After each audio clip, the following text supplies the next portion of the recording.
The Wild Robot by Peter Brown. Chapter 1. The Ocean. Our story begins on the ocean with wind and rain and thunder and lightning and waves. A hurricane roared and raged through the night, and in the middle of the chaos, a cargo ship was sinking down, down, down to the ocean floor. The ship left hundreds of crates floating on the surface. But as the hurricane thrashed and swirled and knocked them around, the crates also began sinking into the depths. One after another, they were swallowed up by the waves until only 5 crates remained. By morning, the hurricane was gone. There was no clouds, no ships, no land in sight. There was only calm water and clear skies and those 5 crates lazily bobbing along an ocean current. Days passed, and then a smudge of green appeared on the horizon. As the crates drift closer, the soft green shapes slowly sharpened into the hard edge of a wild rocky island. The first crate rode to shore on a tumbling, rumbling wave and then crashed against the rocks with such force that the whole thing burst apart. Now, reader, what I haven't mentioned is that tightly packed inside each crate was a brand new robot.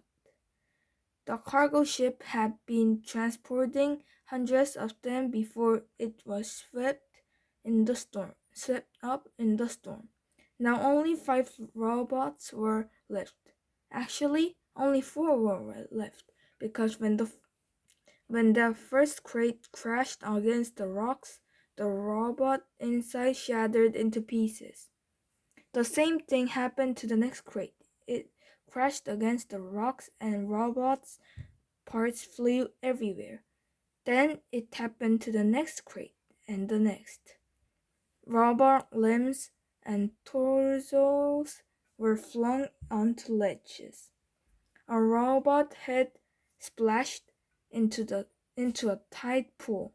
A robot foot skidded into the waves.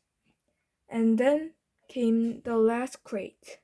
It followed the same path as the others, but instead of crashing against the rocks, it sloshed against the remains of the first 4 crates. Soon more waves were heaving up out of the water. It soared through the water. It soared through the air, spinning and glistening until it slammed down onto a tall shelf of rock.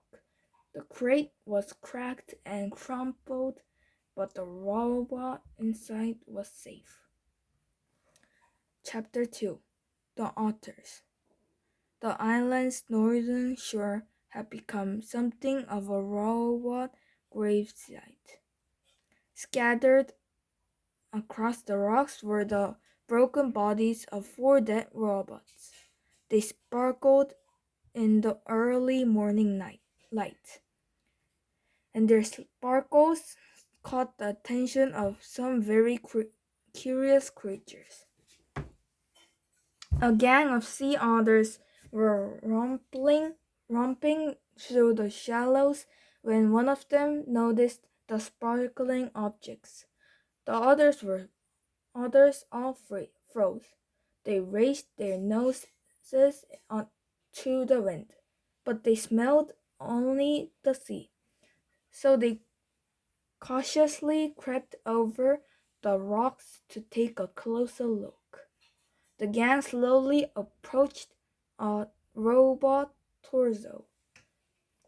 The biggest otter stuck out his paw, swatted the heavy thing, and quickly jumped back, but nothing happened.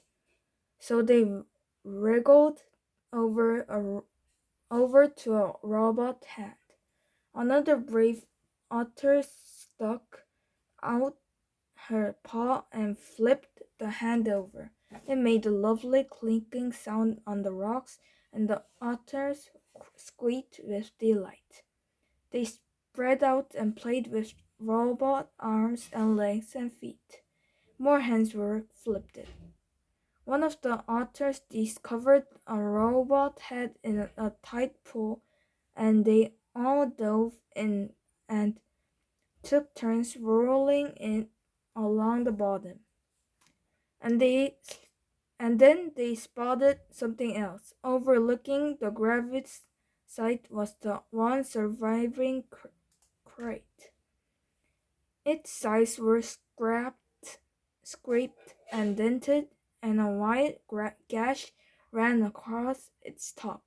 The otters scampered up the rocks and climbed onto the big box. 10 furry faces poked through the gash, eager to see what was inside.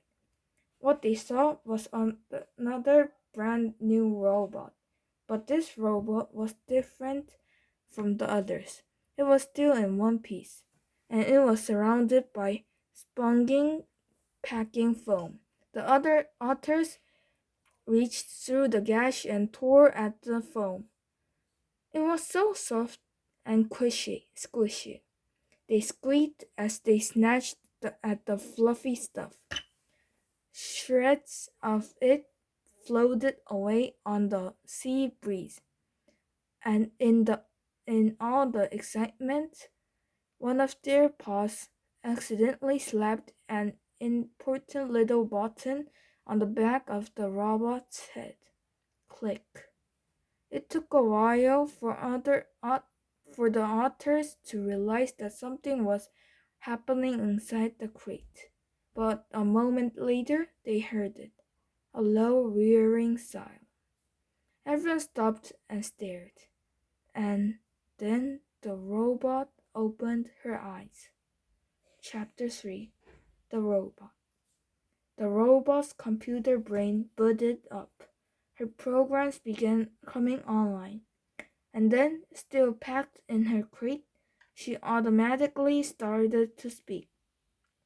Hello, I am Rosam until 7134, but you may call me Ross. While my robotics systems are activating, I will tell you about myself.